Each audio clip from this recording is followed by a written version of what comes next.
hello लोगोफोर बे दानि गारि गोदानखौथ' मिथिखायोना नोंसोरो जायहा ड्राइभिं लाइसेन्स इन्सुरेन्स आरो हेलमेट गैया बिसोरहा दा बानायनानै लाखा नङाबा जारला जागोन नङाबाथ' जायहा ड्राइभिं लाइसेन्स गैजा बिसोरहा 5000 नाय लोगोफोर आरो जौ लोंनानै सालायोबा 10,000 आरो लिडिं अभार सालायोबा 20,000 होनांगोन आरो बे जुरिमाना दं गोबांथार दङ नायलांबाय था लोगोफोर नाय भिडिअखौ जोबजासे नाय गोबांथार इम्परटेन्ट बाथ्रा दं नायनो हागोन नोंथांमोनहा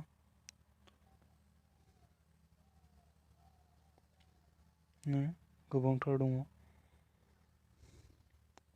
बानायना लाखा इन्सुरेन्स हेलमेट बायनानै लाखा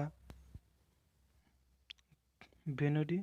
नोंथांमोनहा बानायनानै लाबानो जाबाय गोबांथार बाथ्रा बुंनो दंमोन नाथाय आं बुंजोबनो सानासै भिडिअखौ बांद्राय गोबाव खालामनो सानाखै अब्ला आंनि भिडिअखौ मोजां मोनदोंबा लाइक आरो शेयार खालाम लोगोसे साबस्क्राइब खालाम उननि भिडिअआव लोगो मोनसिगोन बाय बाय